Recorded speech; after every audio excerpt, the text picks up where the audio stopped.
प्रेरणादायक कहानी। साधु की सीख। किसी गांव में एक साधु रहा करता था। वो जब भी नाचता तो बारिश होती थी।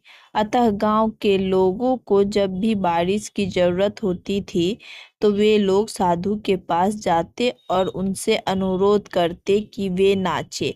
और जब वे नाचने लगता तो बारिश जरूर होती। कुछ दिनों बाद चार लड़के शहर से गांव में घूमने आए।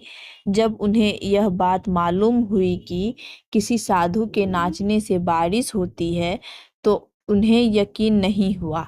शहरी पढ़ाई लिखाई के घमंड में उन्होंने गांव वालों को चुनौती दे दी कि हम भी नाचेंगे तो बारिश होगी, और अगर हमारे नाचने से नहीं हुई तो उस साधु के नाचने से भी नहीं होगी।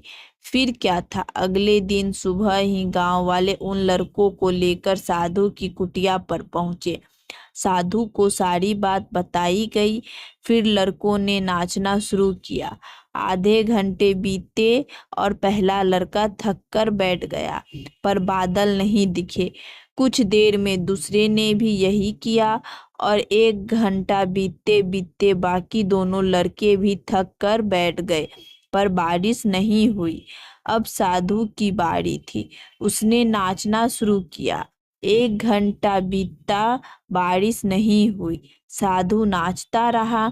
2 घंटा बीता, बारिश नहीं हुई, पर साधु तो रुकने का नाम ही नहीं ले रहा था। धीरे धीरे शाम ढलने लगी कि तभी बादलों की गड़गड़ाहट सुनाई दी और जोरों की बारिश होने लगी।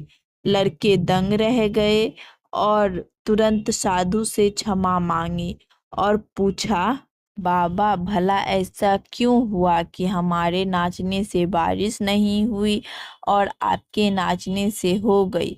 साधु ने उत्तर दिया, जब मैं नाचता हूँ तो 2 बातों का ध्यान रखता हूँ। पहली बात, मैं ये सोचता हूँ कि अगर मैं नाचूंगा तो बारिश को होना ही पड़ेगा, और दूसरी ये कि मैं जब तक नाचूंगा तब तक की बारिश ना हो जाए। फ्रेंड्स, सफलता पाने वालों में यही गुण विद्यमान होता है।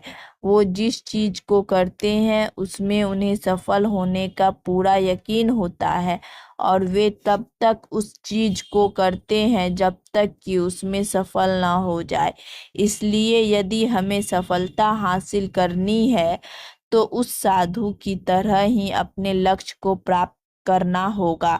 आपको ये स्टोरी कैसी लगी कमेंट्स करके ज़रूर बताएं। अच्छी लगी हो तो लाइक करें, शेयर करें, और मेरे चैनल पे पहली बार है तो सब्सक्राइब करें।